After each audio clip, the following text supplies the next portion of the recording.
नमस्ते साथीहरू। अहिले चाहिँ म ठ्याक्कै यो भेडेटारको कुन होटल लालीबास होटलमा चाहिँ छु। अनि यहाँबाटको नजारा चाहिँ यस्तो छ है। भेडेटार अहिलेको मौसम ट्याक्क लाएर यस्तो छ। अनि यहाँ छ मेरो स्पोन्सर हैन। यहाँ चाहिँ जति पनि म लालीबास होटलमा आउँछु, लालीबास होटलमा आउँछु रेस्टुरेन्टमा, योको स्पोन्सर चाहिँ सबै उहाँ सरले गर्नुहुन्छ मेरो। अनि म चाहिँ यहाँ आउने, खाने, हिँड्ने, बस्ने मात्रै, उहाँसँग म साथी मात्रै हो। सबै मेरो स्पोन्सर चाहिँ उहाँ नै हो है। अनि यहाँबाटको नजारा यता चाहिँ कहाँ हो ठ्याक्कै थाहा छैन। अनि यता चाहिँ लगभग जहाँसम्म लाग्छ यहाँ अगाडि चाहिँ डाँडा बजार, अनि त्यहाँबाट उता राजारानी पर्छ होला। अनि यहाँ चाहिँ ट्याक्कै अलिक कुहिरो लागिरहेछ। यहाँबाट चाहिँ ट्याक्कै धनकुटा जाने, अनि यताबाट चाहिँ ट्याक्कै राजारानी जाने साइड। अनि यहाँ इमान सिंह लिम्बूको मेबी यो स्तम्भ शालिग, अनि यताबाट धरान। अनि यहाँ धरान भेडेटारमा चाहिँ ताजा ताजा सब्जीहरू पाइन्छ, हरियो परियो है। यदि तपाईँहरू पनि कोही आउँदै हुन्छ, भेडेटार आउँदै हुन्छ भने चाहिँ यहाँ लालीबास होटलमा, रेस्टुरेन्टमा आएर इन्जोय गर्न सक्नुहुन्छ हैन। यति भन्दै सबैजनालाई ह्यापी दसैँ।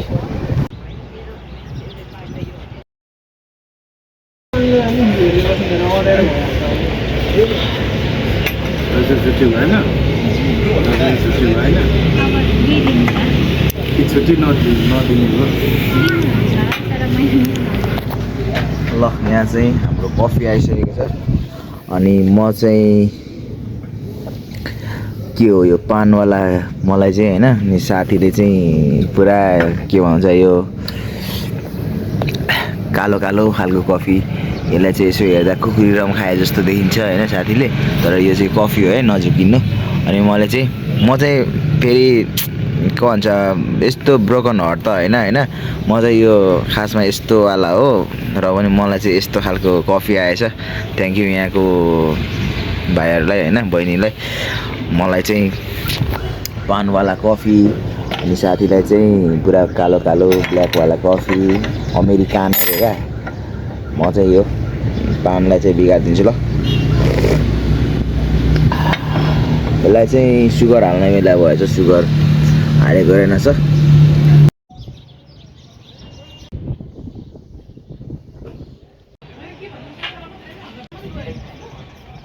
ल ठ्याक्कै मेरो लागि चाहिँ बर्गर अर्डर गरेको थियो, चिकन बर्गर आइसकेको छ। र साथीको लागि चाहिँ थुक्पा आउँदैछ, साथीले थुक्पा खान्छ, मैले बर्गर खान्छु। अनि हामी यहाँबाट ट्याक्कै लाग्दिन्छौँ ल।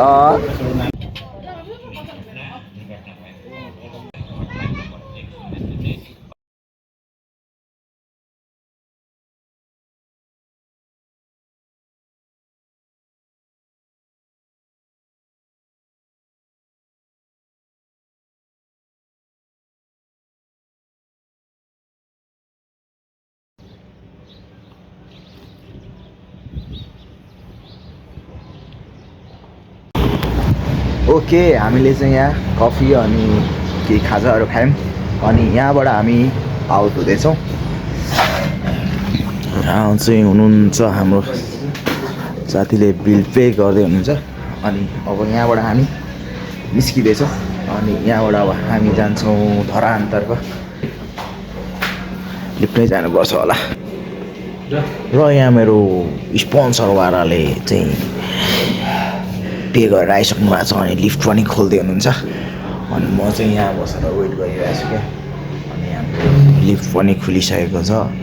अब ट्यागको पहिलो नम्बरमा फर्स्ट फ्लोरमा, सेकेन्ड फ्लोरमा आइसक्यो। अनि यता हाम्रो लिफ्ट पनि खुलिसकेको छ। अनि हामी यहाँ ट्याग लगाएर साथी, अनि यस्तो छ साथी, ह्यान्डसम साथी होइन, खालि खालि रुँदैछ त, किन रुएको खोर्सानी ओ साथीलाई खोर्सानी पर्थ्यो अरे। अनि साथी त रुइरहेको छ के भएको। अनि हामी तल झरी पनि सक्यौँ अब टक्क लगाएर होइन। अनि यता टक्क यस्तो छ यताको नजारा साथी निस्किसकेको छ अनि म पनि यहाँ निस्किसकेको छु अब कहाँ जाँदैछौँ कहाँ गयो वासरुम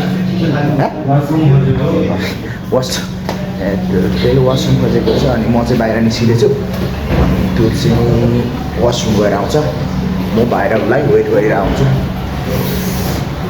साथीहरू दामी छ है अनि यहाँको नजारा यस्तो छ झरा ट्याक खोलाएर अनि यहाँ thank you for visit useless भनेर यहाँ लेखिरहेको छ अनि यहाँ चाहिँ फुल ढगौडा हात्ती दामी छ म चाहिँ यहाँबाट निस्किँदैछु ट्याक्क लाएर यहाँको नजारा पनि यस्तो दामी छ अनि यहाँ चाहिँ यस्तो दामी छ होइन साथीहरू घरिघरि चाहिँ यस्तो फसिन्छ कि यस्तो ठाउँमा पुगिन्छ होइन आफूलाई चित्तै बुझ्दैन क्या तल बाटोमा बाइक धुवाएको होइन हेर न बाइक धुवाएको अरे बाइकको धुएको गति बाइक धुएको अरे यस्तो क्या यस्तो धुइदिइरहेको छ क्या साथीहरू होइन कम्तीमा नि पैसा लिएपछि त अलिक राम्ररी धुइदिनुपर्छ नि त पुरा क्या यस्तो फोहोरै गएर छ क्या अब पैसा के भन्ने होइन यस्तो छ क्या बाइकको हालत बाइक धुइदिएको अरे अब 100 रुपिस तिरेर होइन यस्तो छ ओ नो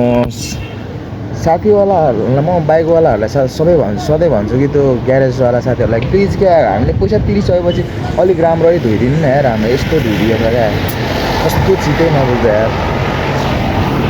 यार हेर बाटो बाइक धुइदिएको अरे हेर त यस्तो छ है सालाई त भ्लग बनाउँदै के अरे ढिलो हुन्छ कि भ्लग अझ हामी धोपा क्याम्पमा आइपुग्यो यहाँ चाहिँ हाम्रो गाउँको बाजेको अपरेसन भएको छ अपरेसन थिएटर गएर नि बाहिर निस्किसक्नु पऱ्यो अनि हामी भेटघाटको लागि जाँदैछौँ हाट भनेको कता हो थाहा छैन होइन तर अब खस्दै जाँदैछु यहाँ साथीहरू हुन्छ सो है अनि माथि अगाडि एउटा लम्बु जाँदैछ कहाँ हो त्यो चाहिँ थाहा छैन अब हेरौँ कहाँ हो भेटिन्छ होला फेरि